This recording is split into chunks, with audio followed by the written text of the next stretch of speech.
movement project.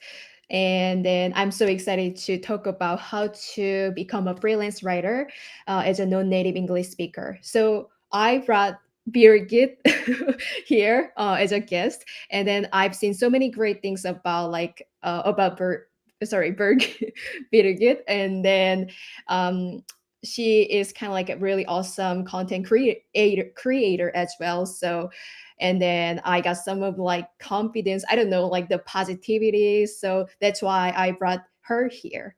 So I'm really excited about this topic, by the way, so let's get started. um First of all, I want to get to know Birgit first. And so can you share a bit about your background and what you do to our audience a little bit? Hello, and thank you for having me and for all those kind words as an introduction. So, as you said, I'm Birgit. I'm originally from Estonia, which is a very tiny country. If you look for Scandinavian countries, then it's just a little corner there. The population is 1.3 million people. Mhm. So probably a lot of cities are way larger than the whole population, and there are only less than 1 million Estonian speakers in the world. So I'm coming from a country with a really tiny language.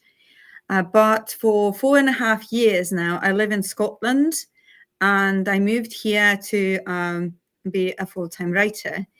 Um, and I don't do copywriting as a service anymore, but I do teach people how to write like a human and to unleash their inner creativity, which I believe everyone has. I believe every single person has a writing genius in them, Mhm. and that writing genius is their way of writing. And it really doesn't matter whether you are fluent in English or your native tongue, or you've got issues with grammatical side of things. You're still creative. You can still write. Every person who can write their name can write whatever they want. And content nowadays, like we've got professional content creators, obviously, and professional copywriters. But then we've got small entrepreneurs who are just starting out and they don't have funds to hire copywriters or content creators. So they have to do it by themselves. And for them to, um, you know, connect with the customers, creating engaging content so they would be able to outsource content creation if that's not something they would like to do. Mhm. The first step is that they need to show themselves in the business so people would know who that person is, who's offering that service, who's making those products. And this is what is difficult for small business owners. Mhm. Um, but today's topic is how to become a freelance writer. So, Mhm.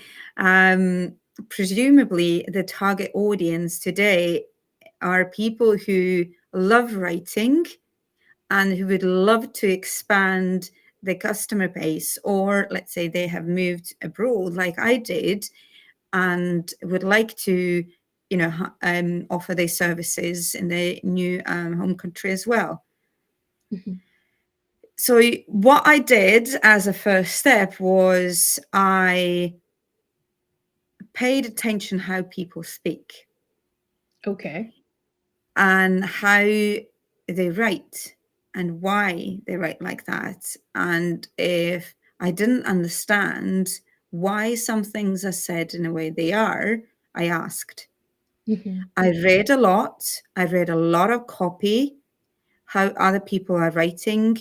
I paid attention to things I liked, expressions that I like, and things I didn't.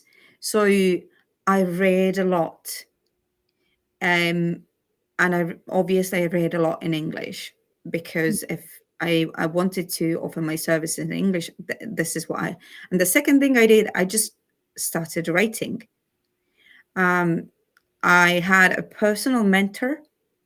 I took part in many workshops, and I just developed the craft. Spent a lot of time studying and just writing. Um, so I would say three key things is observing how Mhm. people are speaking. Second is reading, and third is writing. And then obviously the fourth is feedback, which you can ask and should ask from your customer, but also perhaps people who don't know, like if you're unsure a bit whether it would work, you can always like have that kind of inner circle of beta readers who just give me feedback, how does it sound? So like your own network where you help each other out with things. Right, right. We have a like Chat GPT or any other like copywriting AI, to be honest, but sometimes using them, it's really not helpful for developing our copywriting itself or writing itself. I really agree with that. So maybe having the right peers, or I don't know, like some mentors or community, maybe that way we can develop our expertise, like to become a freelance writer, even though as a non-native speaker, like how you did, although you are focusing on the teaching stuff, but maybe you had to develop that skills as well. Yeah, yeah, of course. And the thing is that AI tools in copywriting is nothing new.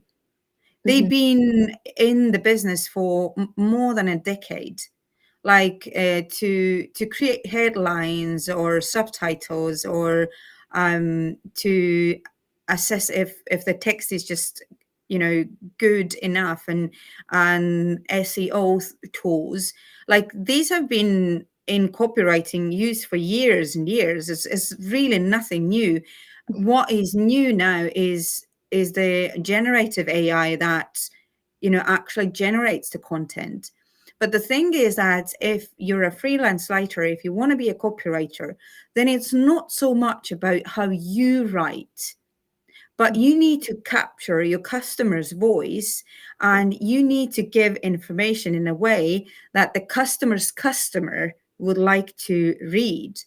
So mhm, it's just not developing, I like writing like this, but also understanding, what is the writing voice of your customer, the copywriting customer who you're offering your services to, and who's their target audience. So ideally, your customer would brief you about this. But if they don't, because they don't know how, mhm, then you need to have those questions ready. mhm. What are the things that you need to know to offer them the copy that they are looking for? Often, copywriting customers are looking for persuasive writing. So Right. that is the Yeah. sales pages and sales pitches. But there are other business writing styles as well, marketing. There are four main styles in marketing. And if they just want sales, sales, sales, then this is like pitching all the time. This is not engaging much. Mhm, um, because what the persuasive writing does is, yes, you get the idea, to go to a customer's head, but it doesn't create any dialogue. It's just a one-way communication. But when we're talking about engagement, that is a dialogue. So there you need storytelling, you also need descriptive writing, and you need to explain things. This is how you build up the credibility. And as a copywriter, as a freelance writer, there is way more than just, obviously you can niche down. You can say, listen, this is the only thing that I offer. My niche is, let's say, landing pages, or just website pages. Uh, and this is all I do, and that's okay.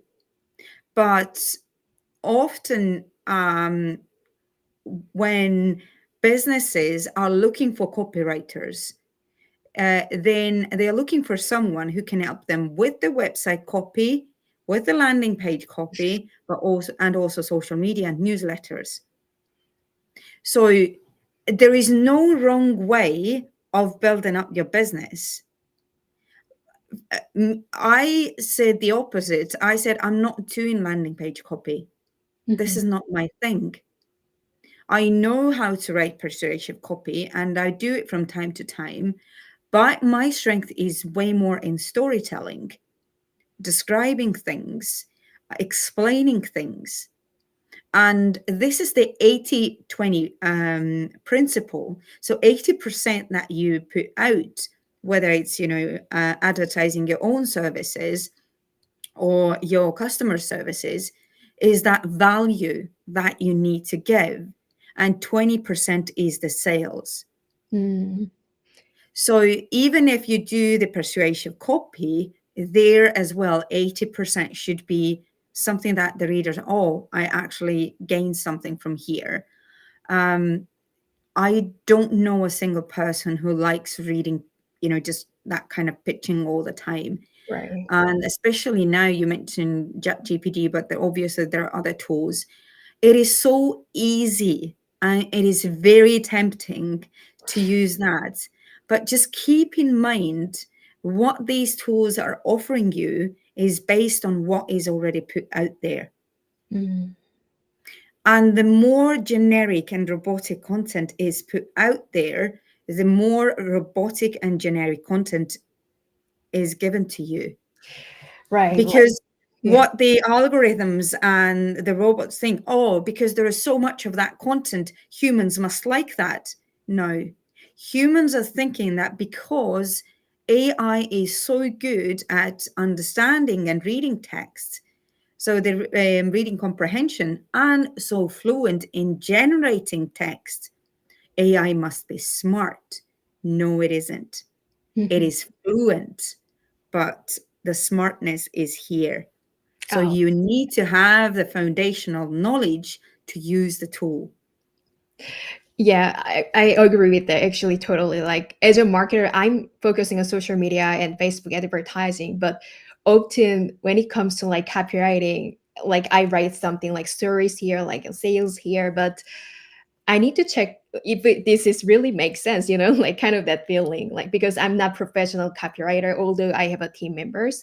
And then, so one thing I usually go to is ChatGPT to think, to like kind of like screening everything, like if this makes sense or not, like, or even some grammar things that I wanted to make sure, because sometimes I don't want to like make some very huge mistakes in some cultural like basis. So that's what I do.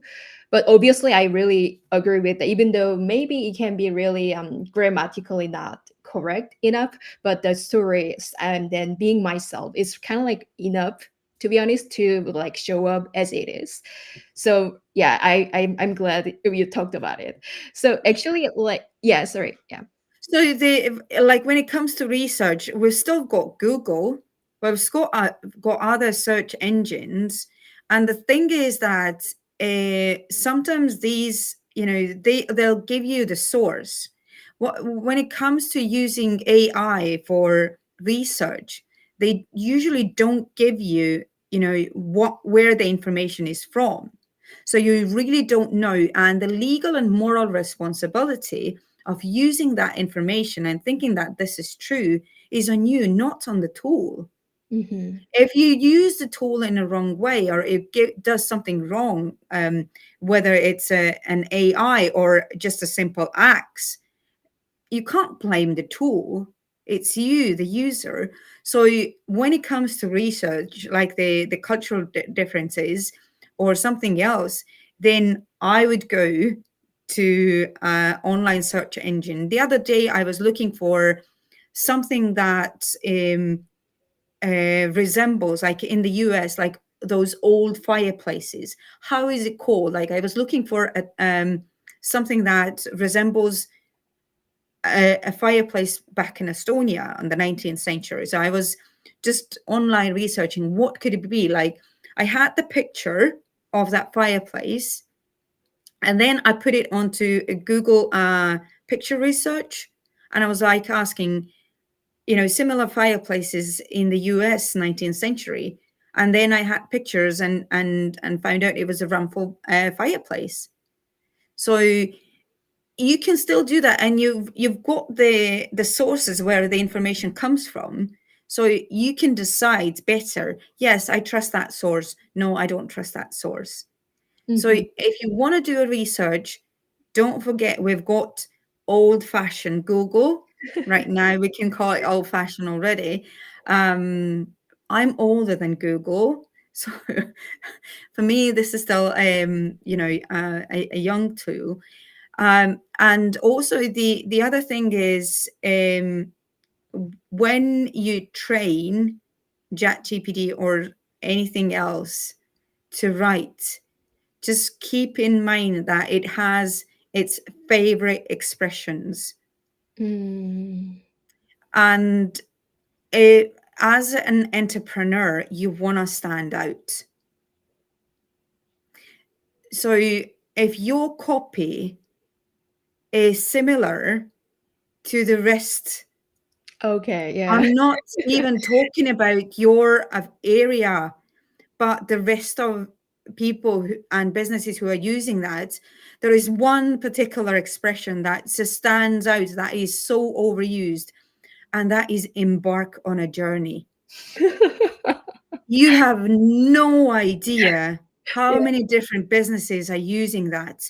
You can embark on a nutrition journey, on a dance journey, on a lunch out journey, on a gym journey, mindset development journey, marketing, or just the list is endless. I'm like, I should really create a spreadsheet of all the businesses who've used that in their copy and where, because it's just everywhere. Yeah, I can feel that. And an emoji that ChatGPT particularly likes is a rocket. Oh, yeah. I've seen so many things like that, yeah. So people who are using social media, who are consuming, they might not consciously see that, or you kind of like, oh yes, this, they must have used ChatGPT for that. But subconsciously they notice those things. And it feels the same. They feel this, oh, this is all the same. Everything is, more of the same. Mhm. And if they don't feel connected to the content, that creates distance. Mm. And if they feel distant to the content, there's not going to be a conversion. Right, it's totally true, yeah. Yeah, actually, yeah, we wanted to talk about something different, but I really like this conversation actually. But anyway, like, yeah, let's talk about a little bit more about yourself a little bit, and then maybe we get back to this topic, yeah, later more. It's okay. You lead the conversation. I'm happy to answer questions. Yeah, I actually like, just I love this conversation, to be honest. But probably we can focus on, yeah, more of the things about like becoming freelance writer at this point. So yeah, I'm gonna give you another like question. Yeah. Okay. So what inspired you to become a freelance writer in Scotland, not like any other countries? Like there is a Germany or other countries, like what else? France or even South Korea. Yeah, any other countries, but what Scotland? Yeah. Uh, so, firstly, it was the language. Although I've studied French at school for 1.5 years, going to a country where I don't speak the language with my child was something that I didn't want to do. I just wanted to, just it will be totally new. Let me just, understand a little bit what they're doing and what they're speaking. So for me, this was important that I understand the language. But the other thing was that Scotland is a well known for its storytelling. Hmm. And during my previous visits, which I had two before I moved, I was very inspired by the fact that they've incorporated their literature into other um, industries, and they are not ashamed of using their literal heritage. Um, to like let's say in tourism, and back in Estonia, sometimes just there is that fear of commercializing things. Here, it doesn't feel commercialized. It's just they're very proud of their writers, the heritage, and I found it really, really inspiring. Mm. Secondly, it was the way I felt, like I was being well taken care of. And thirdly, when before I started my business, I found out that writing is actually a serious, you know, business here. They've got even market research for writing as an industry, Mhm. and it has like different niches. So there is business writing, there is academic writing, there is CV writing. So you can really niche down what you want to like, content writing. So just different kinds of writing, and that, yeah, as I said, they've got market research done for that. So it was kind of easy to start. And yeah, definitely the storytelling bits, the way they love stories, they share stories, they're really good at it. And I'm not talking about like professional writers or storytellers, just ordinary people.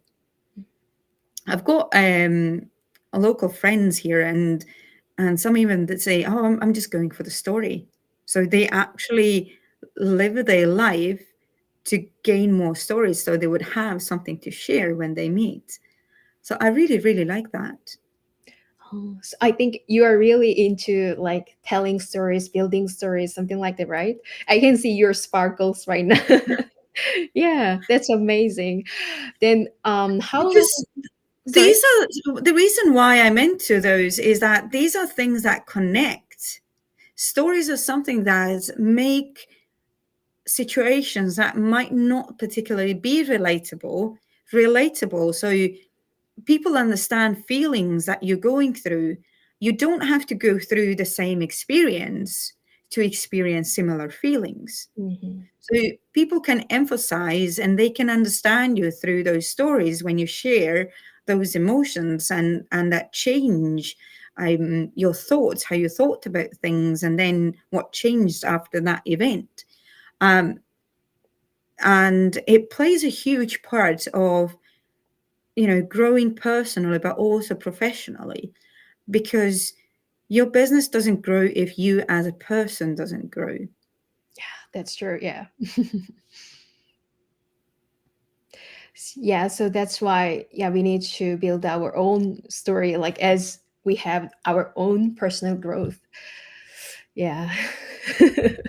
So I know, like, so your current occupation would be author, and also part of maybe writing coach, and then a little bit freelance writer services you provide, probably, right? So I do ghostwriting and ghostwriting books and speeches. When it comes to books, I do memoirs and business books. So this is the professional writing that I do for others. But yeah, writing coach uh, to help others become better, not just like craft, but also thoughts behind their writing and creativity. And Mm. that's why I prefer going by story architect, because teaching just writing skills is teaching craft. But it becomes very technical and even robotic if you just focus on the skills but not addressing the thoughts behind your writing. And you know why do you want to do this? Why do we have social media? Why do we have websites? Or why is it that I think like that? If you don't understand that, then skill is just a skill.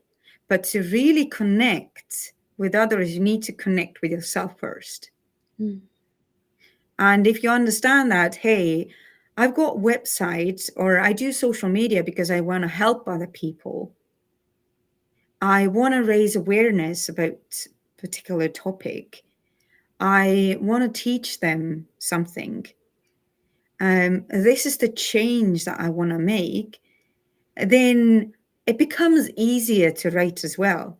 And then you think about less about the structure of the content, and you have that free flow. What I've noticed during my workshops and when people have come to me and they want coaching is that, yeah, I know the structure, but I like it's I don't like what I'm writing. I do the structure, but I don't like what I'm writing. I said, just forget the structure first, and just write it out. Write all the things that you want to say, all the things that you think about, that are associated with that topic. Mhm. And then we can use the structure afterwards in the editing process. So people get stuck in the editing process before they even start writing. But this is not how it works. You need to write first and edit later. And this is probably the main reason why people have writer's block, or they have that blank page fear. This is why they need the help of ChatGPT, because they don't know how to start. But the Mm, thing is that you just start from the first word. right. Even like, I've got this topic and I don't know what to write about it. I've got so many thoughts about it. One of them is, and you just start going. And it really doesn't matter. You need to have the first draft to do something about it. And the first draft is never something that you're going to publish. You need to edit it anyway. But if you don't have the first draft, you have nothing to edit. Mm, that's true. Yeah, to make the genuine content itself, like we need to like first just make it draft, and then we're gonna articulate time to time. Yeah, that's also what I do. But sometimes, yeah, I'm not really a writer myself, even though I'm writing a lot. So that's why, Then like, you're a writer. okay, then I need to improve my writing strategy. Writers write. That was one of the tips my writing coach, Jamie Jones, he told me that writers write. If you write, then you're a writer. Ah, And if yes. you want to be a writer, then you need to write. Yeah, writing is really great part of like marketing itself. So I totally agree with that. Yeah. By the way, like how long did it take you to become like where you are at right now? Like I know you have a background of like journalism. I saw your LinkedIn. And Yeah. then, yeah, some like really like 10 over maybe 16 years of journalism background. Maybe I was 13 years as a journalist, oh yeah, and then yeah. then a couple of years in marketing. So yeah, I did have an Estonian background. And the thing is that if you've studied like marketing or journalism or any that kind of where you write and share stories in your native language, then these skills are transferable. Mm, Like the what you need to learn is the cultural context. But nowadays freelance writers offer services, all over the world. So the cultural context is probably something that you need to discuss during the briefing. Ask from your customer. Let's say you're in South Korea now, you're working with a customer from the US. One state in the US has, one, they do things one way and they've got particular slang or a way of saying things, and the other state just does things differently. So it's the matter of professionalism, asking those questions. Listen, you've got this. Is there anything like any particular expression that you would like to use or your customers are using when they describe that? Get that insights from your customer. And if they don't know their customers, then it's up to you to decide whether you want to work with them or not. mhm, Because it might be just going back and forth. If they don't give you the information, then it's either you need to do the research yourself, and that's going to take a lot of time. And if they're not willing to pay for that, you need to ask yourself, is this worthy of my time? And the payment covers my time. If they're willing to pay for that, that is another story, and include that time um, into your invoice. A tool that I recommend using, there might be others, but something that I've been using is TollDrek. Mhm. That helped me understand how much time am I actually spending on certain tasks. Mm. So for this project, how much time did I spend on researching? How much time did I spend on writing? How much time did I spend on editing? And then you can, just put that into, okay, overall, I spent 5 hours to produce that blog post that was 300 words. So this is my invoice. Mhm. And if the customer wants, usually they don't want to know how much time you spend on the research or editing, and they just want to know how much it's going to cost. But for yourself, and then if the next project is, let's say, 1,000 words, then you can just either track again, Mm. which I recommend doing at first.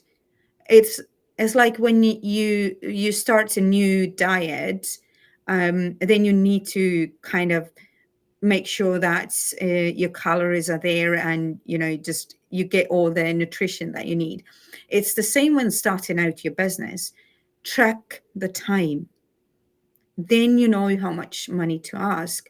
It's a very common mistake at first, charging not enough, and it's not covering your time, and then you're taking more projects on that you can actually do because you're not calculating your time well.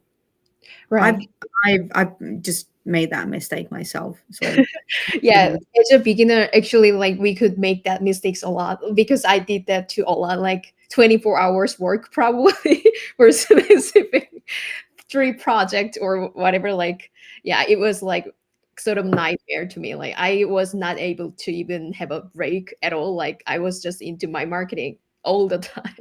yeah, but that's not fair to the customers, because nobody can produce high quality work 24 hours in a row. Mm-mm-mm. So That's there is a reason why, there are particular working hours, and then there is time to rest. I remember one of the best managers that I've had. I felt guilty when I didn't finish a particular project before I went on my annual leave, and she said, and I offered that I'm going to finish that during my holidays, and she said, no, when you're on a holiday, then you need to have time off. Mhm. There is no rush with that. You can come and finish that when you're back. And it was the same thing when I fell ill and I said, I offered, like, I can take, the annual leave. And she said, no, you're not resting. Like, this is not a holiday when you're ill. When you're ill, then you're ill. Mhm. And then there is time to rest. So although I was working for someone else, that taught me a discipline that you need to have when you're running your own business. It is very tempting, and I know how tempting it is to do 60 hours a week and think, oh, then I'm getting everything done. No, you won't. No, you won't. It is crucially important to keep up the quality of the work, to Mhm. have that resting period. Right, right. And being a freelancer might seem, oh, I don't have to do 9 to 5 anymore. I can just do whenever I want and wherever I want. It might work for some, but what I've noticed and talked during networking events, a lot of entrepreneurs come back to that 9 to 5 pattern very quickly because they find out it is actually helpful. Yeah, we have a kind of like cycle, you know. Some Yeah. entrepreneurs want to go back to the 9 to 5, and 9 to 5 workers want to try the entrepreneurship. So it's like, yeah. But even as an entrepreneur, like, this is my time to work and this is my time to rest, Mm-mm-mm. especially if you love a lot what you do. So for me, I'm working from like around 8:30 to 4:30, or sometimes 5:30, and sometimes I do shorter days. and then that's it. I'm not doing anything. Mhm. And another thing with the toggle tracker or other tools that you can measure your working hours is that how many actual hours do you actually work? How many hours do you spend on scrolling on social media? So you understand what is it exactly what you're doing during the day. Mm. I use Toggle, yeah, at the same time for tracking work, and then there's a like application about like we can track the social media time and also like application uses. And that way, that way, kind of like it was really helpful for me to understand like what time I'm spending for some specific topics or what I am not like resting or something like that. Yeah, like I think we need to really thoroughly optimize our time to find out which part we need to actually deduct or which part we need to include when it comes to having our freelancing business. Yeah. Also, when you're a marketer or just content creator, being on social media is your job. And Mhm. then it is kind of like the border is really vague. Like, Right, right. when does it become just scrolling, and when it is research, and when it is like content creation? So there are no like right answers to that. Mhm. What I recommend doing, if you really notice that it becomes more of a scrolling than it is work, then take a pen and paper with you when you do the scrolling, and turn it into a study. Like, when you're scrolling the post and you see something, oh, that's really good, write down why is it good, what did you like about it, why it was engaging, why did you spend that time, why did you watch that video until the end, Mm-mm. or why did you read that post, it was a long post but you read it until the end, or why didn't you? Yeah. Yeah, I did that too a lot actually, like just capturing the screenshot of my screen and then see why this is really appealing enough, like what is the copywriting strategies and then CTA, like what is the like design impact, like something like that. But even if I do that, like this will take like hours and hours. So like I need to actually adjust my time to focus on like this amount, and then this amount I'm gonna just rest, like kind of balance. The structure that helped me the most, because I fell into the rabbit hole of professional studies quite a lot at first. So the time that I could actually spend on working in my business and doing customer work, serving my customers, um, became more limited. And then I was talking to a business mentor, and she told me that 25% out of your whole week is something that you should work on your business. Mm-hmm. And so I created myself a structure that 1 hour a day is where I'm working on a personal growth. 1 hour a day is where I do professional growth. And then the rest of the hours is working on customers or doing admin or whatever tasks I have business wise. Again, like, you need to track the admin side of things, because when you start in freelancing, it's just not writing that you're going to do. Right.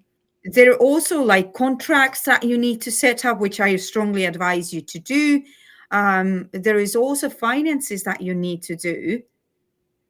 There is also, just marketing your own business, Mm-hmm. gathering feedback.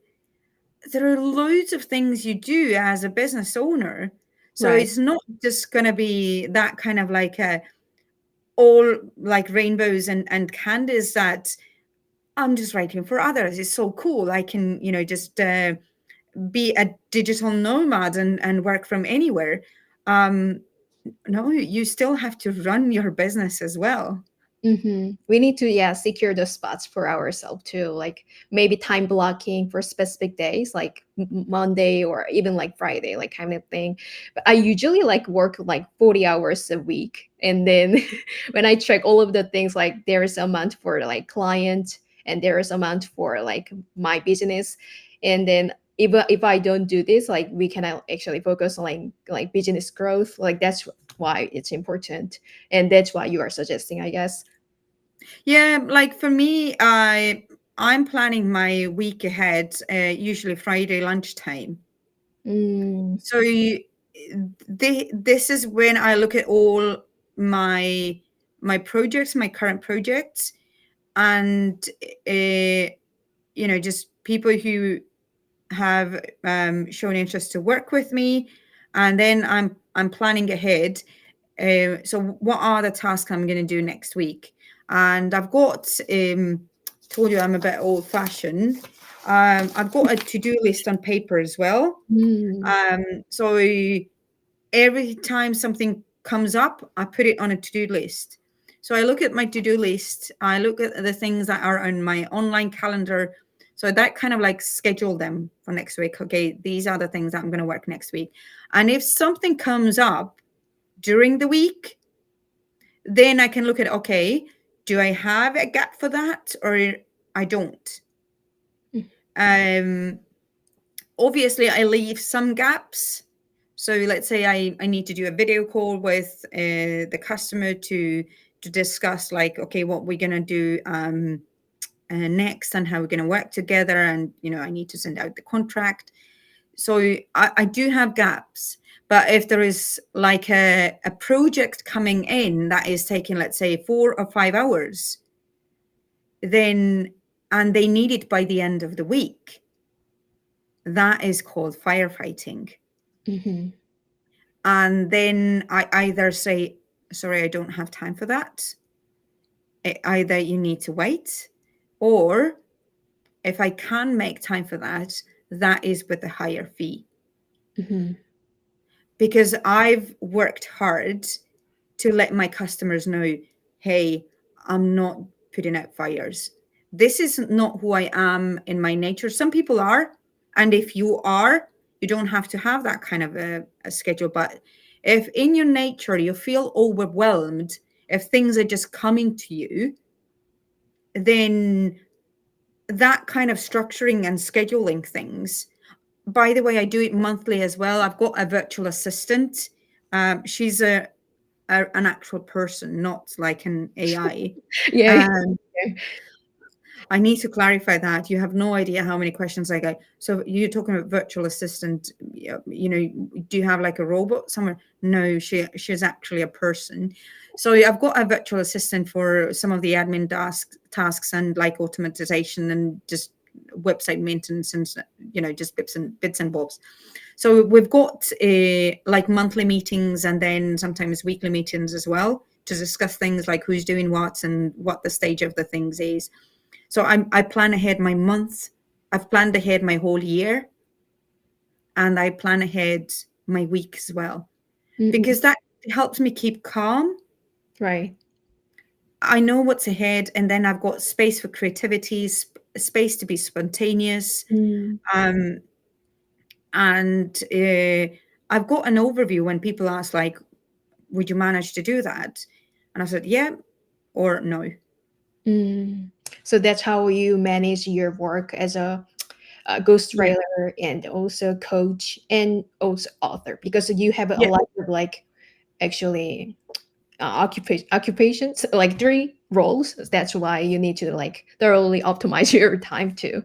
Yeah. Yeah, because for summer, I've got two big projects coming in. Mm, Um, because what I've not mentioned, I haven't advertised them. These projects have just come to me. One of them is translation, mm, and the other is developmental editing of books. So I've got two big projects coming in for summer. So that means I don't have space anymore for big projects. right. All I have are mentoring or coaching and um, those customer calls when people want to discuss something or evaluation or, just kind of like smaller things. And then I can say, yeah, I can start, let's say, from August or September when this is over. And then I can plan ahead so I know what's going on. Mm-mm. Yeah, amazing. By the way, like maybe I didn't ask you this before, probably like how did you develop your kind of like as expertise being an author or being a freelance writer? Like, did you ever take like courses about like writing, or you maybe got into some mastermind classes for being a All of those it, occupation? all of it, Oh, all of it. gotcha, yeah. As I said, I had a personal mentor, one-to-one coaching. I've taken courses, creative writing courses, which are really helpful for copywriting as well, by the way. Mm, I've taken copywriting courses. I've self-studied, read a lot, books online, and yeah, participated in events, talked to people. So you just all of it. because I've been like a I sponge. saw you're like really high visibility, like everywhere, like BBC, and then this article is here, and there. Like, how did you actually got those kind of like opportunities? Research. Like the most difficult bit when starting out is not the writing bit, but raising awareness Mm-mm-mm. that you are here and doing those things, Mm-hmm. and just building up that credibility, building up that trust, because for people to buy from you, they need to like you, they need to trust you, and for them to trust you, you need to have, something to show. Right. And for me, sending out my work, also participating in those courses and workshops and sharing that, like, this is how you build up your credibility. This is why I advise people who participate in workshops Mm-mm. to talk about it on social media. Hey, I did this today. Not because you're showing off, but because people can see, oh, he is actually or she is actually working on their craft. Right. So it is not so much about like showing off. It is about building your credibility. And um, I've sent out countless of work, like participated in on spoken word events, just to widen that network, to raise awareness that, hey, I'm here, I'm doing those things, and come to talk to me, let's have a chat. That is super, super important, Mm-hmm. because people can't buy from you if they don't know you exist. Yeah. Recently, it's more about us, not about product or services itself, because there are lots of people out there, and then we really don't know about them. And then once we get to know each other, we feel connection. That's how we like reach out to somebody else. I am interested in your services, something like that. That's why, as you said before, the storytelling is so important, right? Also, when you're a freelancer, then you are your personal brand. Mm-mm-mm. In marketing, we're talking about branding. Right. If you are a freelancer, you are your brand. Mm-mm-mm. So really think about your digital presence. What is it people are going to see? Do you have a cute cat picture on your Facebook where you offer your services, or do you have a professional look? Mm. And by professional look, I'm talking about, shoulders covered. Some people are really sensitive to that. Mm. Like you might have a really nice corset, but if you've got a portrait that doesn't show the corset, they might look like you're naked on that picture. Yeah, that's true. So think about not just what you write, but Mhm. also your visual presence. The branding itself. Re- Review your timeline. What is it what you're sharing there? And the same thing about website. If you don't need to have a website at first. I had Google My Business site. I still Mhm. have that. So that might be enough at first. And Google My Business has developed so much right now that you can actually add your socials there as well. And when people Google for, freelance writer or content creation or copywriting or landing page writing, then, these are the things that are shown when they're looking for those services. Mm-hmm. Wow. Yeah, that's And correct. that is for free, by the way. You don't have to pay for Google My Business site. Mm-hmm. It is for free. Yeah, when you like search your name or our name, like we can actually see lots of things going. Oh, she has a like credibility I can trust. Like I can maybe reach out to. Yeah. Like that's how we build kind of like our business awareness at the same time. Yeah, that's correct. By the way, like this is really I wanted to ask this question really, so I'm gonna ask. So like we are kind of like talking in two languages or three languages, maybe in your case like English, I'm not sure, Estonian, and what other things maybe you can speak to. And then probably we can sometimes face some challenges like some client negotiations or deal negotiations. I'm not sure you can do this because you are from like this country. I don't know, like kind of like that. They won't tell you that. They won't tell you that. Yeah, they won't tell you that, but sometimes we can face kind of those situation, like uncomfortable situation, like you are a non-native English speaker, I think, and then like maybe I'm not sure like how you can perform really best in this area, like in writing. Maybe how I just wanted to talk about this because like sometimes we can be really self-conscious about our ability because of I don't know, our own like mindset going on, like what do you think? Yeah, I've experienced that too, especially, and it's not helpful if,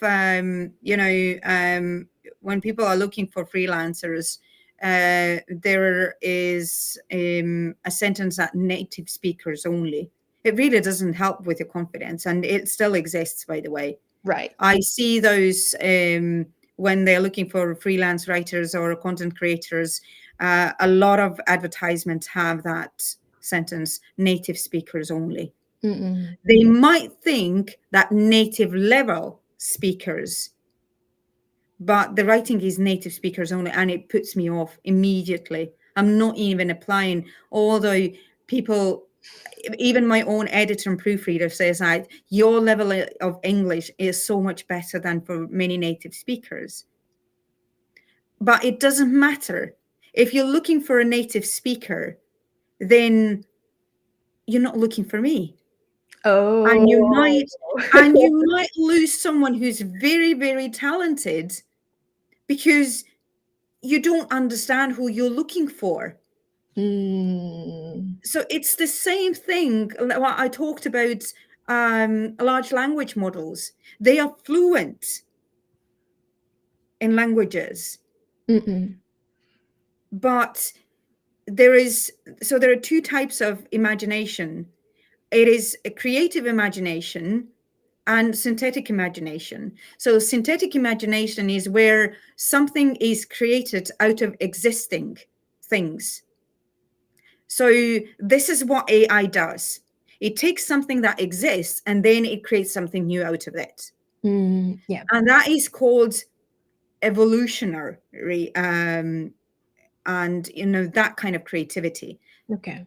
What is revolutionary is when something completely new is created. And that is only that kind of imagination is only available to humans. AI can't do that. Mm-mm. So Yeah. AI needs data to create something new. Mm-hmm. Humans have imagination. So this is super important to remember when you're using large language models or AI to support your creativity. They are using everything that is existing.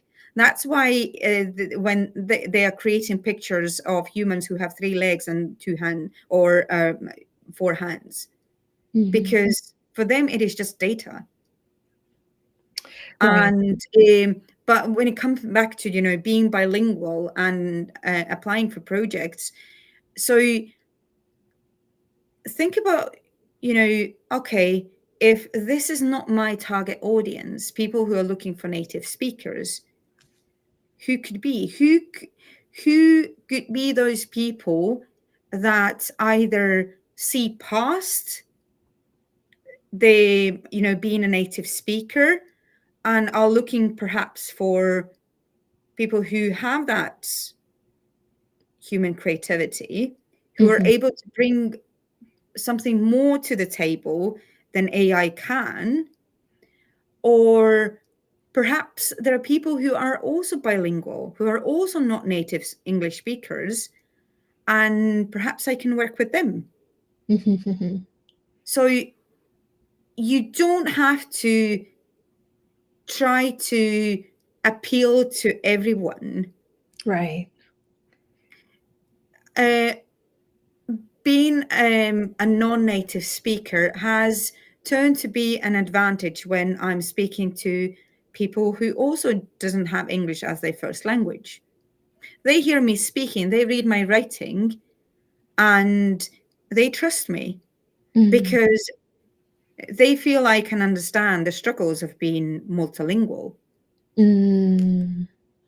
That's how you And build your community as well. Yeah. yes, this is how you build your community. This is how you build your trust. And this is just one of the ways of working. You can still go for native speakers, but again, language represents the culture. Mm, So keep that in mind. English in Scotland, English in England, English in Australia or the US, like different states, it's just very, very different. And mhm, language always represents the culture, the way people think. And people are laughing when I say that English has, you know, in addition to silent letters, French has also some silent letters. English also has silent meanings mm. to particular words. So it's like you're expected to know them because you live here, but you don't. Right. And it is a struggle. It has taken me 4.5 years. You asked before, like, how long has it taken to get you where I am? 4.5 years. Mm, Um, but being aware that this might be a struggle, having the courage to ask, if you don't understand, if you hesitate even for a tiny bit, mm, ask. And in general, people are willing to help you, like, listen, I'm not sure I got it right, can you explain me the difference between that and that, please? mm, um or why do you use this instead of that? And something else has helped me. About a year ago, a bit more, I started teaching Estonian mm, to local people, and that has helped me look at my own native language differently. And also, we've had so many interesting conversations about how words are used and why some things are named like that, mhm, and why particular expressions are used in that context, mm, like in Scotland, but they aren't in England. Or and there are some things that are considered polite here and normal conversation, but if I were to do the same thing in Estonia, I would thought I'm being rude. mm. So yeah, this is different cultural like perspectives that we need to know. Mm, Absolutely. And if you work as a freelance writer, if you offer your services, also not just writing, if you do something else as well, and you communicating and writing, and you communicating with your customers, don't assume they understand things or words the same way, mm. because the same word might have a completely different meaning in another language. Yeah, thanks for sharing. Yeah, I'm gonna ask like two more questions, and then like this is gonna be like very important to our audience, I guess. So I feel like you have gained like your own confidence and then your own mindset. That's like how I can actually feel it right now. Like I don't know why, kind of like you're glowing at some point. Like you know yourself well. Maybe you have been like developing your kind of like mindset a lot. Maybe you attended lots of like engagement, so that's why you felt this is who I am. So the question is, how can individuals like us with diverse like backgrounds, like bilingual or sometimes like just you know people as a foreigner or a woman gain more visibility and leverage their unique strengths in the industries? Like how can we get more like I don't know highlights creativities like yeah.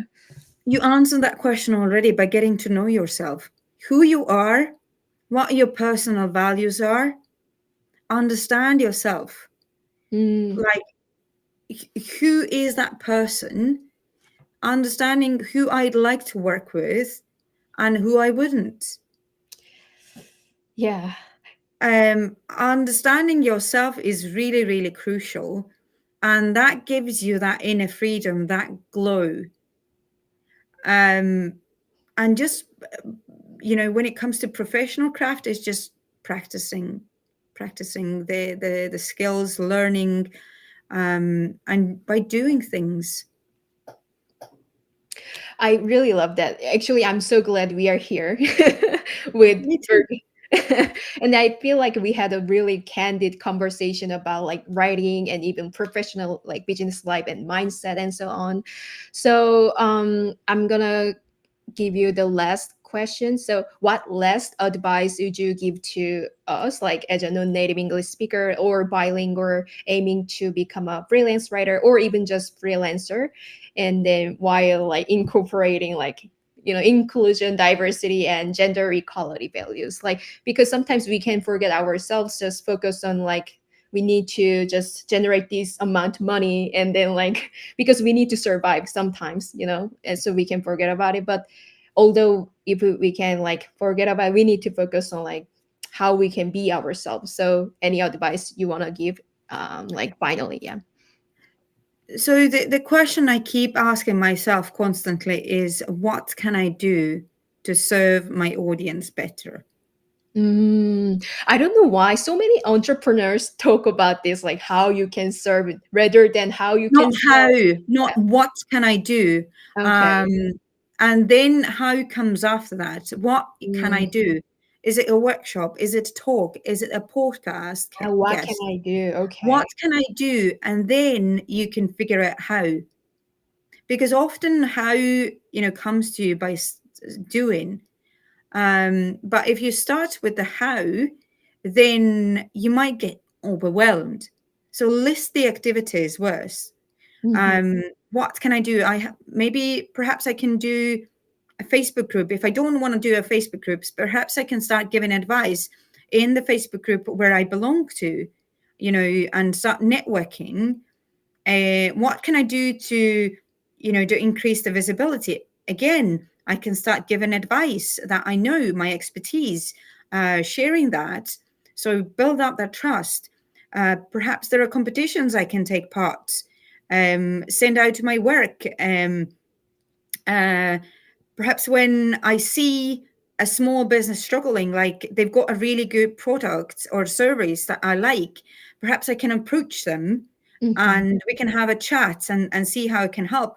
Sometimes, if you just offer your services, especially when you're starting out, I don't advise to do that all the time, but to build up your portfolio from time to time, if you might have a passion project like volunteering. I started off with volunteering as well, and I still do that from time to time. Same. But this can't be Yeah. more than 10% of your working time. Mm, Remember that. 10%. This is the charity bit that right. you can do. 10%. But it might help you to build up your portfolio. Mm-mm-mm. Again, like my charity project right now is my friend Zara. who I help out from time to time when she needs help, Mm, whether it's like, teaching her staff or volunteers regarding what I know. So I do that because I genuinely love what she does. But for the rest, when people say, I get that that's a lot, I've got a book written. Would you like reading that? Because they know I do developmental editing and mm, they would like to have my feedback. And then my question is, would you just like me to read that? Would you like my feedback? Or would you like feedback with developmental editing? mm.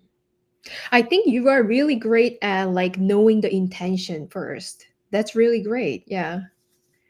So just ask that question, what can I do? Mm, And if you, again, you ask, just awareness of visibility, what can I do? And then there are a list of things how you can do that. mm. Thanks for sharing.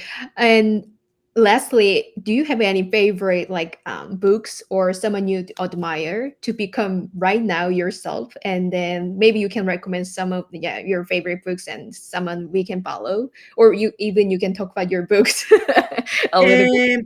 Um, my books are behind me. I'll leave those for last. But professionally, when it comes to freelance writing, I've got quite a few on my shelf. What I like and I go back to from time to time are two books. One of them is written by John Simmons. That is We, Me, Them, It, and How to Write Powerfully for Business. That is very good when it comes to understanding the brand voice and how to, written for a brand and keep that human touch. And the other is Room 1-1. And that is also written by John Simmons and my mentor, Jamie Johnsey. And Mm, this one itself is just very creative. Those two people writing letters to each other for a year.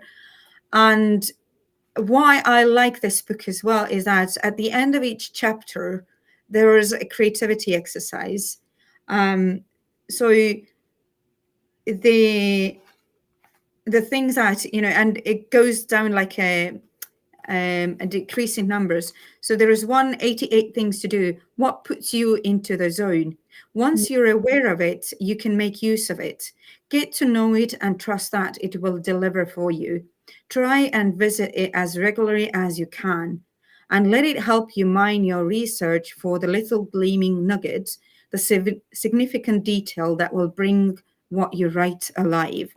So these kind of like thinking and writing exercises, I really, really love.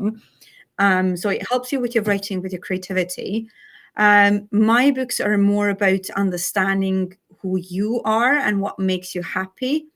And so this one, if you want to do and develop writing, the alphabet of life is something that helps with your creativity because it has the whole alphabet with different words. And also, we often get, things said to us. I've been called stubborn all my life, mm, and it really used to put me down and hold me back until I started working on my mindset, and I was in a mindset development group, and people started praising my dedication, me being very focused, very persistent, and knowing what I want, and they thought it was really inspiring. At first, it was really, really uncomfortable to hear that because it was something new. I hadn't heard those words associated with me, so that it was very new to my self-image. mm, And then at one point, I understood that wait a minute, when people call me stubborn and they call me persistent, they're talking about the same personal trait. mm. They're noticing the same thing about me. It's just the context and the Right. way they are noticing it. So now when someone calls me stubborn, I just smile and say, thank you very much. That's because they've great. noticed something in me that has brought a lot of good into my life recently. Mm. And I really like that they notice, that good trait about me. So this book will help you because it has also space for you to write your own meaningful words. Mm. And they might not be, good or bad. They might be just words. And you can explore yourself, your life, through those words. And I love it. perhaps Yeah. perhaps turn some meanings and words around. So instead of putting you down, they start lifting you up and help you move forward. Ah, that was your book about. Like, I wanted to know more about like what your book includes at some point because I saw lots of like arts there, like the pictures, photographies, but Yeah. yeah, I couldn't find that like what's the workbook that I could do, like kind of things. But I'm glad I get to know it. Yeah. Yeah, and it has space to write, and you can write straight into the book, or you can take a separate journal and just take all the words, because there is a list of meaningful words for me, but there is also space for you to write your own. I read the whole dictionary to write that book because it was easier to read the dictionary than it Mm. was easier to read the internet. So yeah, just think about what people have said about you. They've what they've called you. Uh, have they called you? I don't know, too loud, or too quiet, or what are other words that describe the same trait? Mm. People who've been called calm or no, too quiet are actually very calm.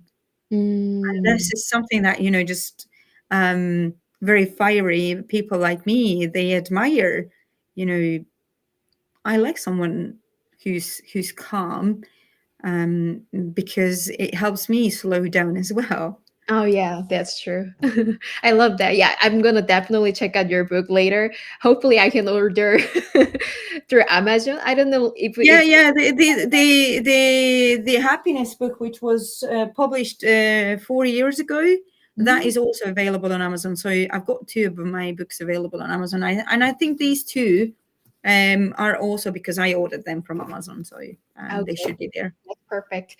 All right, so I think it's all for today. I was so like happy to have you here, and I cannot wait to how you grow even further in 2024 as a ghostwriter, author, and freelance writer, and then coach. Yeah, like you have so many things.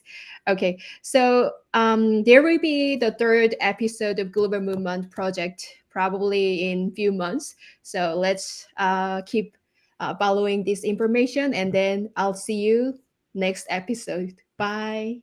Thank you so much, and have a great summer. Or if you're in the other side of the world, then probably winter. But hey, it's going to pass.